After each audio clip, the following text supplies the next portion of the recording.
Pluto के पिछले episode में हमने देखा गजेट अबुला से मिलता है एक मीटिंग के लिए और प्लूटो के बारे में बहुत सारी चीजें पूछता है और उसे पता भी चल जाता है कि अबुला थोड़ा बहुत झूठ बोल रहा है। यहीं पर गजेट को प्लूटो का नाम भी पता चलता है जो कि सहाद था, उसके बारे में पता लगाता है बहुत सारी चीजें और उसके स्पेशल ट्यूलिप के बारे में भी पता लगाता है जो कि 3 साल तक हेल्दी था और उसका नाम ही उसने प्लूटो रखा था। हम देखते हैं उसी एपिसोड में ऑफमैन खतरे में आ जाता है एंड उसके पैरेलल में गजेट भी प्लूटो से लड़ रहा था। इसमें हमें सहाद की बैक स्टोरी भी पता लगती है, लेकिन एक बहुत ही बुरा हादसा होता है। ऑन द वे जैसे तैसे अबुला गजेट को एक छोटे से रोबोट के हाथों मरवा देता है। इसके बाद हम देखते हैं हेलेना डॉक्टर तेनमा से मिलती है और उसे गजेट की मेमोरी चिप देती है। और अब आगे आज के वीडियो में हम प्लूटो एनिमे के एपिसोड 7 की पूरी कहानी को जानेंगे, तो बिना किसी तरीके शुरू करते हैं।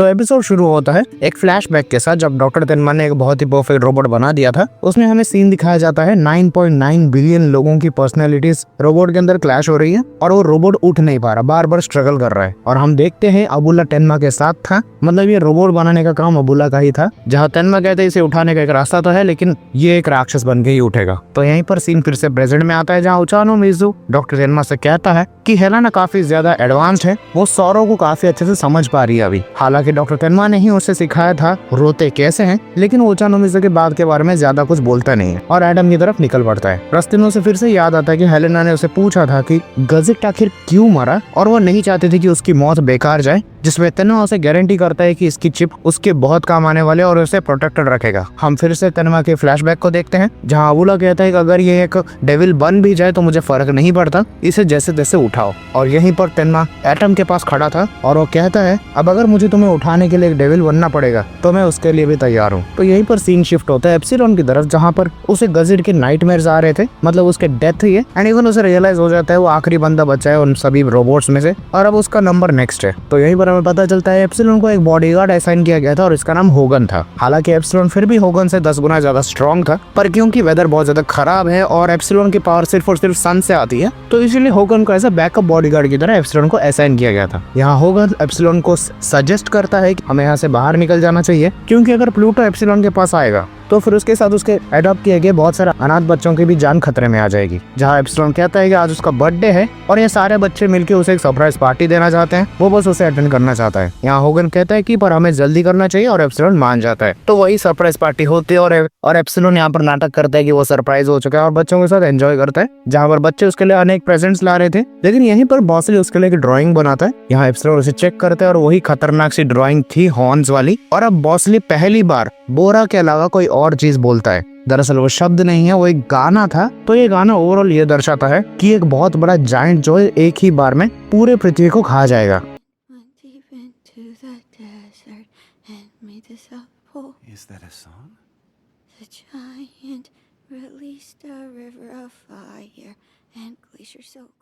तो इसी के बाद एप्सिलॉन अपने रिपोर्टर से बात करता है कि क्या तुमने पर्शियन वॉर के बाद कोई ऐसा हॉर्न्स वाला या फिर बहुत ही बड़ी चीज देखा है उस समय के आसपास। तो रिपोर्टर अपनी रिपोर्ट निकालता है 3 साल पहले क्या हुआ था, जहाँ उस रिपोर्टर को ये भी पता चलता है कि जैसे बॉस ने इमेजिन कर रहा था वहाँ पर एक बहुत बड़ी एंटिटी तो थी, पर स्मोक के कारण कुछ दिख नहीं रही थी। तो यहीं पर एप्सिलॉन को वॉर का एक फ्लैशबैक आता है कि जब वॉर खत्म हो गई थी तो वो पर्शिया के एरिया में बहुत सारे स्क्रैप रोबोट्स को रखा गया था जब वॉर में मारे गए थे। तो क्योंकि एप्सिलॉन एक वॉर रोबोट नहीं है, वहाँ के जनरल उसे बहुत ही खराब तरीके से यूज करते हैं। लाइक उसे लिटरली कहते हैं ये पूरा जो इलाका या फिर ये पूरा जो सिटी है पूरे स्क्रैप मटेरियल से भरा हुआ है, तुम अपने सोलर पावर की मदद से इस पूरे सिटी को ही उड़ा दो। यहाँ एप्सिलॉन को अच्छा नहीं लगता, लेकिन फिर भी उसे प्रोटोकॉल्स फॉलो करने पड़ते हैं। लेकिन वो जैसे एक्सप्लोजन करने वाला था उससे पहले उसे फील होता है कि यहाँ पर एक बच्चा है और वो बच्चा कोई और नहीं बल्कि बॉसली था। इन जनरल्स ने ये भी केयर नहीं किया कि यहाँ पर कोई बच्चा है या नहीं, वो बस अपना काम जल्द से जल्द निपटाना चाहते थे। तो उसकी जान बचाने के बाद एप्सिलॉन पूरा सिटी उड़ा देता है और हमें एप्सिलॉन की ताकत का अंदाजा होता है। तो इसके बाद एप्सिलॉन इन सबसे दूर एक सेफ हाउस में चला जाता है, जहाँ वो उसी खड़ूस जनरल से मिलता है और उसकी सिक्योरिटी के लिए वो सब इंचार्ज थे। यहाँ एप्सिलॉन पूछता है कि ये बोरा एग्जैक्टली होता क्या है, जरा मुझे बताओ। ये फैक्ट फाइंडिंग मिशन के अंदर और क्या चीजें छुपी हुई है जो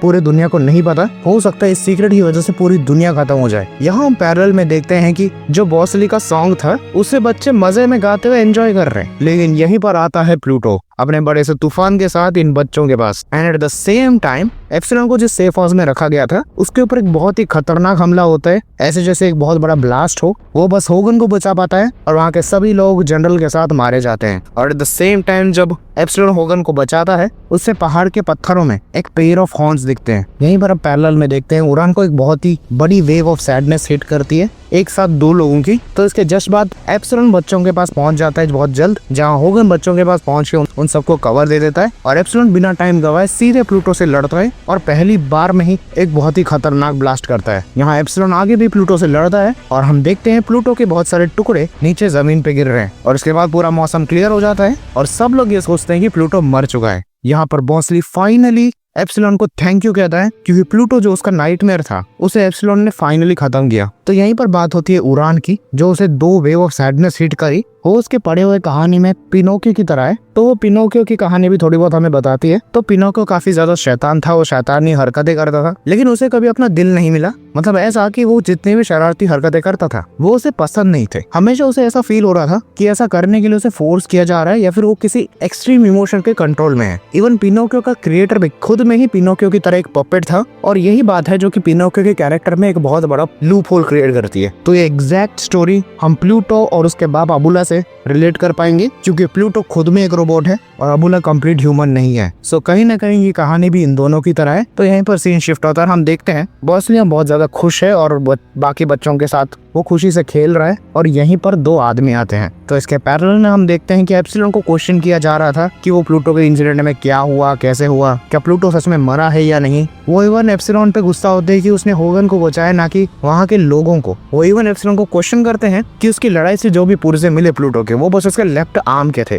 तो क्या प्लूटो सच में मरा है। तो एप्सिलॉन कहता है मैंने उसे हरा दिया, दैट्स इट। ये कहीं ना कहीं ब्रैंडो के केस की तरह है, जहाँ पर हमें पहले बताया जाता है कि किलर मर गया है लेकिन वो वापस आ ही जाता है। तो यहीं पर हम देखते हैं कि जो 2 आदमी आए उनमें से एक आदमी चाहता था बॉसली को अडॉप्ट करना। वो कहते हैं कि बॉसली अभी भी एक बच्चा है, इवन दो एप्सिलॉन एक बहुत ही अच्छा केयर टेकर है, उसे बड़े होने के लिए ह्यूमन पेरेंट्स की जरूरत है। यहाँ बॉसली आता है और हमें क्लियरली दिख रहा था कि वो बिल्कुल भी जाना नहीं चाहता, लेकिन वो कहते हैं कि वो इस ऑर्फनेज को एक बहुत ही अच्छा डोनेशन देंगे, बस उस आदमी को बॉसली को ले जाने दे। तो यहाँ पर वो केयर टेकर्स भी कुछ कह नहीं पाते क्योंकि पैसा बोलता है, तो वो बॉसली को ले जाने देते हैं। इसके जस्ट बाद हमें असलियत दिखाई जाती है। बॉसली को एक बहुत ही दूर छुपे एक मैंशन में लेके चला जाता है ये आदमी और उससे जानवरों जैसा बर्ताव करता है जैसे वो एक पीस ऑफ ट्रैश हो। एट द सेम टाइम यहाँ पर एप्सिलॉन आता है घर पे और वो शॉक हो जाता है कि बॉसली को उसके बिना परमिशन के भेज दिया गया, वो भी एक ऐसे बच्चे को जो कि मेंटली स्टेबल भी नहीं है। तो यहाँ पर होगन उस एडॉप्टर के बारे में पता लगाता है और उसे पता लगता है कि उस नाम का आदमी एग्जिस्ट ही नहीं करता, वो बस एक फेक नाम था। तो अब होता है इस प्लान का खुलासा, जहाँ बॉसली को एक रूम में फेंक दिया जाता है जहाँ पर रहता है अबुला। तो ये पूरा अबुला का प्लान था एप्सिलॉन को प्लूटो के पास लेके आने के लिए। यहाँ इवन अबुला को देख के बॉसली फिर से वही ट्रॉमाटाइज हो जाता है और बोरा बोरा चिल्लाने लगता है। यहाँ वो बॉसली को प्लूटो के पास लेके चला जाता है और यहाँ पर हम प्लूटो का लिटरली फुल बॉडी देखते हैं। अब तक हम बस उसकी परछाई देखते थे, आधी बॉडी देखते थे बस, लेकिन यहाँ पर हम देखते हैं कि प्लूटो अभी वीक है और उसका लेफ्ट हार्ट टूटा हुआ है, लेकिन अभी भी वो पूरे गुस्से में है और अबुला को लगता है कि उसका गुस्सा ही काफी है एप्सिलॉन को एक बार में हराने के लिए। तो in the mean time epsilon अपना वॉर में दिया गया आर्मर पहनता है, जो कि ज्यादा काम का नहीं है लेकिन बस उसे सेफ्टी के लिए दिया गया था क्योंकि वो वॉर के लिए बना ही नहीं था। होगन यहाँ पूछता है कि तुमने प्लूटो को पहली बार में मारा क्यों नहीं, अगर तुम उसे मारते तो अब तक ये परिस्थिति नहीं आती। लेकिन इस बात के एप्सिलॉन इग्नोर करके चला जाता है। यहाँ इवन एप्सिलॉन के मना करने के बावजूद होगन उसके साथ चलता है क्योंकि वो कहता है कि मैं तुम्हें बचा तो नहीं सकता लेकिन मैं एटलीस्ट बॉसली को बचा सकता हूँ। तो यहाँ पर अबुला को पता था कि एप्सिलॉन किसी भी वक्त यहाँ पर आ सकता है, तो वो प्लूटो को कहता है रेडी हो जा। तो यहाँ बॉसली फिर से बोरा ही चिल्लाने लगता है, तो अबुला गुस्सा हो गया उसके ऊपर छड़ी से मारने वाला था, लेकिन यहाँ पर हम देखते हैं प्लूटो बॉसली को बचाता है।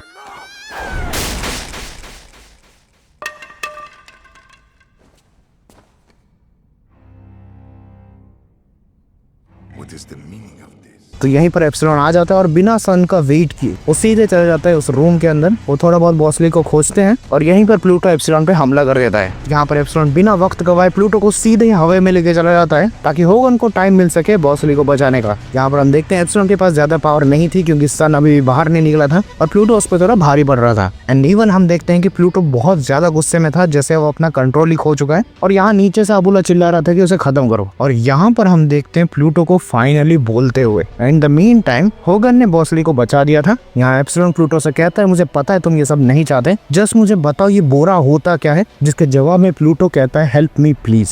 यहीं पर पैरेलल में सीन शिफ्ट होता है जहाँ उरान तोबियो के ग्रेव के पास थी और वहां पर उसे फ्लावर्स चढ़ा रही थी, जहां वो तेनमा से मिलती है और वो सरप्राइज होता है कि उरान जैसी रोबोट भी इमोशंस को फील कर सकती है। जहां उरान कहती है कि मुझे एक्चुअल में इस इमोशंस के बारे में पता नहीं, पर सैडनेस को वो अच्छे खासे तरीके से फील कर सकती है। जहां वो कहती है कि बहुत दूर से ही सही, पर मुझे दो लोगों के बहुत ही ज्यादा दुख होने का आभास हो रहा है, और ये दो लोग कोई और नहीं थे बल्कि एप्सिलॉन और प्लूटो ही थे। जहां प्लूटो एक्चुअल में एप्सिलॉन को पूछता है कि तुमने मुझे तभी मार क्यों नहीं दिया, मुझे जीने क्यों दिया। इवन प्लूटो कहता है मुझे जल्दी खत्म करो और मेरे सफरिंग को भी। तो यहीं पर एप्सिलॉन अपने पावर यूज करता है क्योंकि सन बाहर आ चुका था, एंड सडनली प्लूटो फिर से इल्यूजन कास्ट करता है क्योंकि उसकी बॉडी उसे मजबूर कर रही थी। एप्सिलॉन को उसका हाथ दिखता है, जहाँ उसे देखते ही एप्सिलॉन पूरी तरह पिघल जाता है और वो कहता है कि मैं तुम्हें जैसे तैसे वापस लाऊंगा साथ, लेकिन यहाँ पर साथ कहता है तुम नहीं ला सकते। एंड हम देखते हैं कि प्लूटो के हेवी स्टॉर्म की वजह से सन फिर से छुप जाता है, एंड उस हेवी स्टॉर्म की वजह से बॉसली और होगन भी बहुत ज्यादा खतरे में थे। तो एप्सिलॉन बिना सोचे समझे अपने हाथों को उनकी तरफ भेज देता है, जो भी उसकी बची कुछ एनर्जी थी,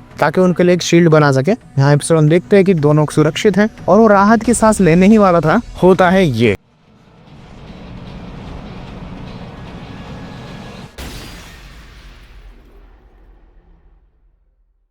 प्लूटो एप्सिलॉन का सर खा जाता है, एंड इसी के साथ एप्सिलॉन इज ऑल्सो डेड। तो जस्ट ब्रैंडो की तरह एप्सिलॉन को भी अपने पाले गए बच्चों की यादें आने लगती है। वो कोई भी डेटा को प्रोसेस नहीं कर पाता, एंड इन्हीं यादों के बीच फ्लिकर होता है, हमें दिखता है एटम उठ चुका है। यहाँ पर डॉक्टर तेनमा खुश होने ही वाला था, लेकिन उसे सडनली पता चलता है कि उठने के बावजूद एटम बहुत सारे डेटा को प्रोसेस कर रहा है, जो कि नहीं होना चाहिए, और डॉक्टर तेनमा को भी समझ में नहीं आता क्यों। लेकिन यहाँ पर उरान जो कि एटम से मिलने आई थी, वो कहती है कि उठने से पहले उसे बहुत ही खतरनाक वेव ऑफ सैडनेस हिट करी, एंड उसी की वजह से एटम उठा है। मतलब एटम उन एक्सट्रीम इमोशंस के कारण उठने ही वाला था, वो थोड़ी देर बाद उठने वाला था, लेकिन जो वो वेव ऑफ सैडनेस आई उसने एटम को जल्दी उठा दिया। तो यहाँ पर हम देखते हैं एप्सिलॉन के मरने के बाद उसके सारे एनर्जी पार्टिकल्स ऊपर से गिर रहे हैं एज अ कॉमेट्स, और मरने से पहले वो फाइनली कहता है कि मुझे अब समझ आ चुका है कि अबुला कौन है, प्लूटो क्या है, बोरा क्या है। और यहाँ बॉसली और होगन को दिखता है उन्हीं स्टॉर्म क्लाउड्स के बीच एक बहुत बड़ी एंटिटी चल रही है, बेंटन के वे बिग जितनी बड़ी, और एप्सिलॉन उसे ही बोरा बुलाता है। The final Bora is here. तो इसके बाद सुबह होती है और अभी भी एप्सिलॉन के हाथ उन दोनों की रक्षा कर रहे थे, और एप्सिलॉन का फाइनल मैसेज उन दोनों को रिसीव होता है कि मैं तो दुनिया को बचा नहीं पाया, अब सारी चीजें तुम्हारे हाथों में है। इसके बाद एप्सिलॉन की पूरी एनर्जी कोलैप्स हो जाती है और बॉसली उसके हाथों को पकड़ के कूट कूट के रोने लगता है, एंड इवन होगन भी उसकी इज्जत करता है